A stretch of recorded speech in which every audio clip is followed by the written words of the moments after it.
Olá, querido amigo, querida amiga, nos encontramos mais uma vez. Estamos prontos para começar esse dia da melhor maneira possível, meditando na palavra. Obrigado por sua interação. Se inscreva no nosso canal se ainda não é inscrito. E se no final do vídeo você gostou do conteúdo, dê o seu gostei ou o seu não gostei, tá bom? Escreva aqui no chat o que você acha do assunto que nós estamos comentando. Vamos juntos, porque os sacrifícios eram necessários? Uma pergunta, e é importante nós respondermos. Vamos ao texto bíblico de hoje, que está lá em Hebreus capítulo 9, versículo 15.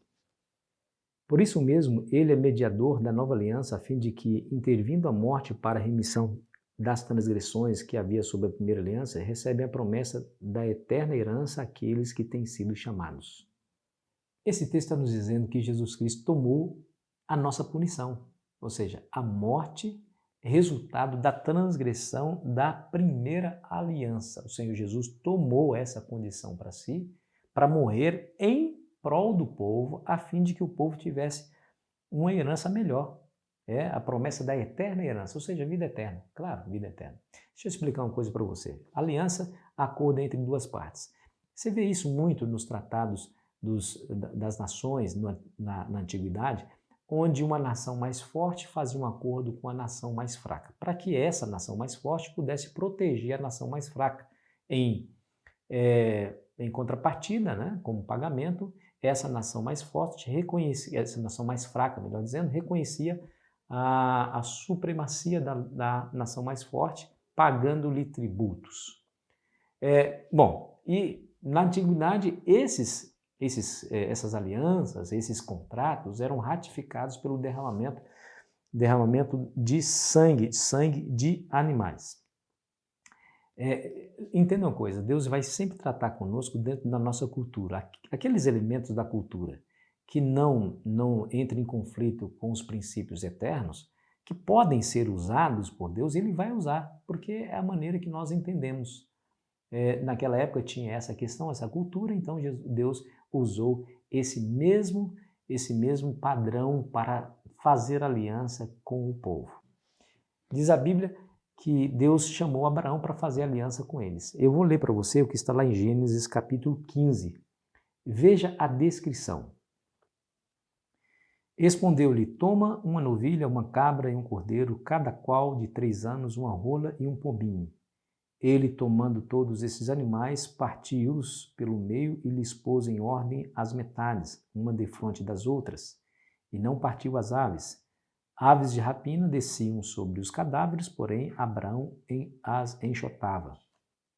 O contexto dessa passagem aqui mostra a aliança que Deus fez com Abraão.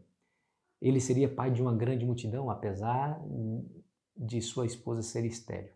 Deus então chamou ele para fora, mostrou o céu. Conta as estrelas, Abraão, se você o podes. E diz a Bíblia que Deus disse: você será pai de uma grande multidão, assim como as estrelas do céu. Aí Deus prometeu dar para ele uma terra, a terra de Canaã. E Abraão então lhe perguntou: mas como que eu saberei que de fato irei possuir essa terra? Aí vem o verso 9 que nós acabamos de ler. Deus pedindo para Abraão pegar alguns animais, matar esses animais, cortá-los em pedaços e colocar os pedaços um de frente do outro dentro de um corredor no meio. E ele ficou ali esperando. O que será que vai acontecer, né? Vinham as aves de rapina e ele as enxotava. Aí lá no verso 17 vai dizer assim, ó: e sucedeu que, posto o sol, houve densas trevas, e eis um fogareiro fumegante e uma tocha de fogo que passou entre aqueles pedaços.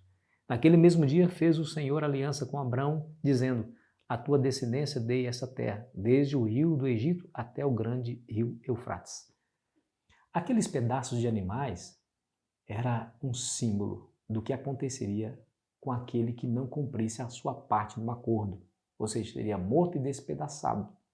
Isso era a maneira de ratificar a aliança, ou seja, Abraão se obrigava a ser um servo fiel de Deus, não adotar outro Deus para ser o seu Deus, não adorar outra divindade, a não ser aquela que estava lhe fazendo aliança.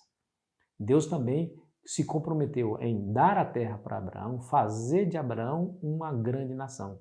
E para cumprir a sua promessa, Deus então passa pelo meio. Então, na antiguidade, ambos passariam pelo meio, demonstrando assim: aceito. Se eu não cumprir, o meu destino será igual ao desses animais que eu estou passando pelo meio. Nesse caso aqui, somente Deus passou. Interessante, né? Agora, tem uma ligação aí. Você vai ver isso lá em Jeremias 34, a partir do verso 8. A gravidade de que era fazer uma aliança com Deus. Era algo sério. Algo sério. Deixa eu ler alguns textos para você, de Jeremias 34. Escute bem. Farei os homens que transgrediram a minha aliança e não cumpriram a palavra da aliança que fizeram perante mim, como eles fizeram com o bezerro que dividiram em duas partes, passando eles pelo meio das duas porções. Os príncipes de Judá, os príncipes de Jerusalém, os oficiais, os sacerdotes e todo o povo da terra, os quais passaram por meio das porções do bezerro, entregá-lo-eis nas mãos de seus inimigos e nas mãos dos que procuram sua morte, e os cadáveres deles servirão de pastos às aves do céu e aos animais da terra. Que palavra dura, você não acha? Que palavra dura. Para aqueles que quebraram a minha aliança, farei com eles o que eles fizeram com aqueles animais que eles partiram no meio e passaram entre eles. Que coisa terrível, tá vendo? Aqui está falando da aliança que Deus havia feito com o povo. Olha, se você tiver algum escravo irmão, um escravo israelita, ele vai servir você durante 6 anos. Aos 7º ano você deve dar uma carta de alforria. Ele deveria sair livre. Aí o povo, tá bom, vamos fazer. Aí depois eles se arrependeram e voltaram e capturaram aqueles servos para lhe servir novamente. Aí o Senhor veio e falou essas palavras. O que demonstra com essa história é a importância que Deus dá à aliança. Ou seja, aquele que descumprisse a aliança deveria ter o mesmo destino dos animais que morreram. Mas Deus amava o seu povo, né? Mas se Deus simplesmente perdoasse o povo a sua transgressão, estaria desvalorizando, por assim dizer, a sua lei, que é a base do seu governo. O povo ia quebrar essa lei sempre, constantemente, sem dor de consciência. Deus ama o seu povo. O povo merecia a punição, deveria ser mortos, despedaçados.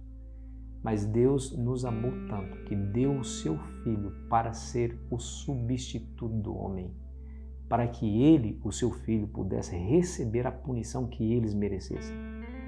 Assim Deus faria 2 coisas.